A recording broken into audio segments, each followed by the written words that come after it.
It's starting to feel like that Apple has a laptop for everyone. If you want a laptop with overkill specs and be in the Apple ecosystem and want phenomenal battery life, that's the MacBook Pro.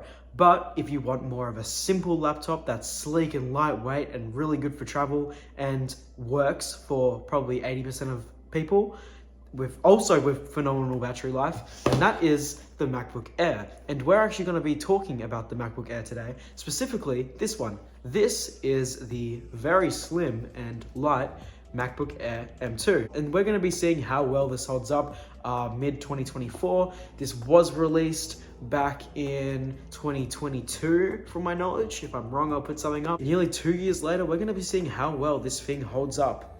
And Apple has actually refreshed this laptop as of recently with the M3. We're not going to go too in depth into comparing the two models, but if you do want to see a video where we go in depth about comparing the M2 and M3 MacBook Air, then let me know and I will take that into consideration. We're going to start off with the design of this laptop, and this laptop is just kind of straight up beautiful. It comes in 4 colors, I think, which is silver, a gray, starlight, and a midnight blue, which the midnight color, I wouldn't recommend getting that. Apparently it gets very fingerprinty. The one I have here is starlight, and on camera it sort of just looks silver, but in person it's kind of nice because it sort of changes depending on the light. Sometimes it looks gold, sometimes it actually looks kind of pink. It is just a little too silver sometimes, but it is quite nice. Kind of like a yellow mixed with a silver mixed with a gray. I don't even know. It's also super thin. I'll chuck the measurements up on screen. I'm not actually sure about the measurements, but it is extremely thin. And it's really light as well, like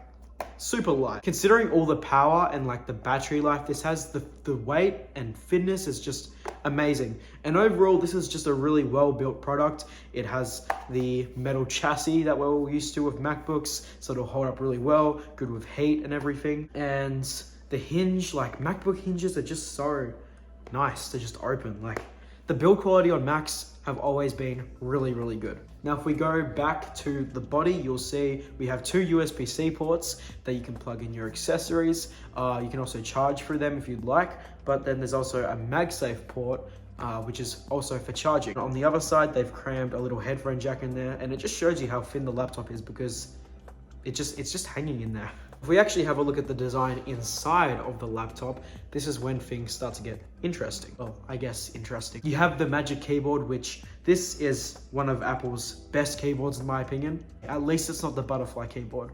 The typing experience is quite nice, and it sounds nice as well.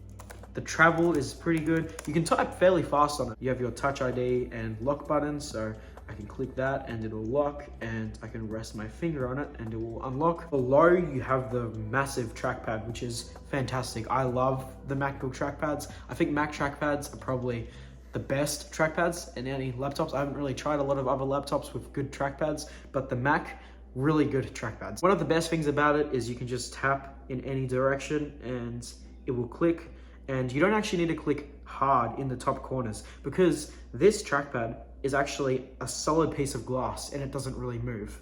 How the Mac trackpads work is they have a pressure layer, and when they detect pressure, it just plays, I think it's like a vibration, kind of like how your iPhone, when you hold down on a toggle, it does that little sort of haptic. The Mac trackpad is also haptic. So yeah, it doesn't physically click. What's also cool is if you want to quickly preview something or look up a definition of a word. So if I just Google something here, and you'll see, hold down on the link and you see that depending on how hard I press, it will give me a preview.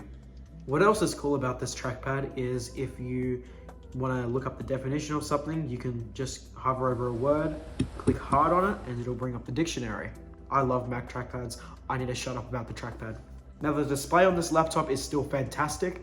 I think they call it the Liquid Retina. It's a 13.6 inch display, and it looks really clear. You can see when you do look close to it, you do lose some sharpness, but honestly, that's the whole point of Retina. I think the reasoning behind Apple's Retina displays is depending on like the natural length that you look at it, it will look really, really nice. The color accuracy is pretty much like nearly on point as well. If you're an average person, you won't notice like a single thing wrong with this display, like honestly. One sort of thing that does bug me and a couple people about the display is the fact that they still have this notch at the top. All it has in it is the webcam and the like the light, the status light. Like, it doesn't have Face ID or anything, so why does it need to be so goddamn big? Maybe in a future Mac they could shrink the camera down when camera technology becomes a little bit better and they can keep the high quality camera. They can shrink it down a bit and put it at the top bezel, and we can just have a completely smooth bezel across the Mac. That would actually look pretty sick. And they could just put the status light in the bezel as well. Could take some engineering, as they got to fit it in that like really slim spot under the glass, but that would look cool. I think people would love that.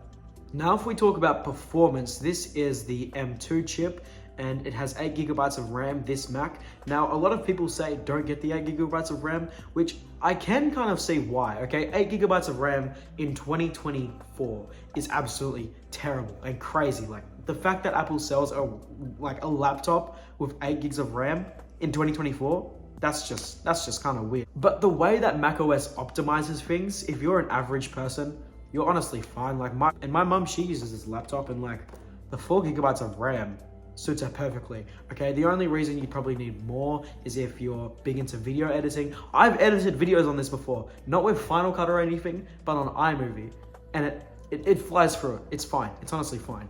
But yeah, just keep in mind, if you're an average person, maybe 8 gigabytes of RAM will be fine, because macOS does a great job optimizing it.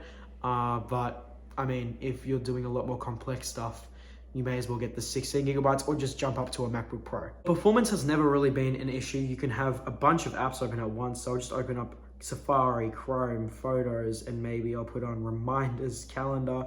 It all just sort of opens, and it all opens instantly. It doesn't really stutter a bit. I mean, resizing windows, there is a little bit of stutter.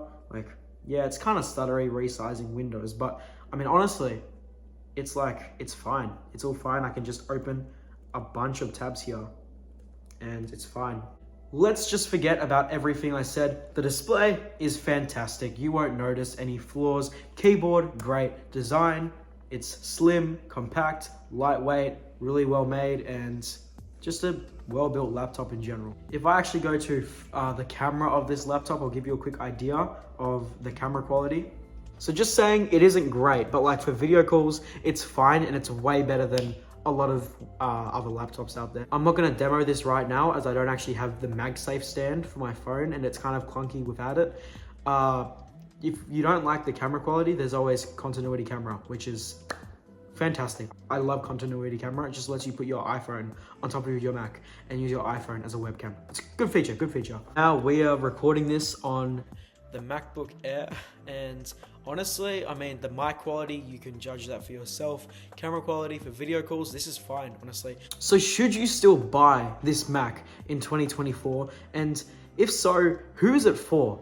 Like, who needs this MacBook? If you are a student and you want to save some money, you don't really need the M3. The M3 is just for the people that need a little bit of extra and they have that extra money to spend. But if you're a student, or maybe studying university, or even some lightweight work at home or anything like that, this MacBook Air is fantastic. It gives you the Apple ecosystem in the Mac. So if you have an iPhone, an iPad, or Apple Watch, it all works seamlessly together, which is great. There's like features like universal keyboard, messages, iMessages on the MacBook, FaceTime, all of that sort of stuff. And it's just a great valued product still. Like, people say Macs are expensive, and yeah, they are expensive, but they are definitely worth it for what you get. And I'll put some prices up on screen for this Mac and put prices for the M3 Mac up here.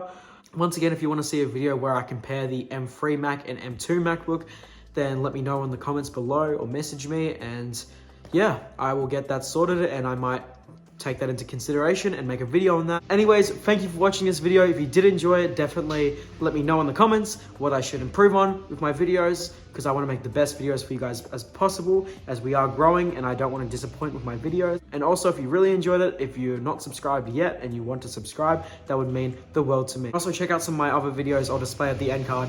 And perfect time to end the video, because outside the lawn's getting mowed.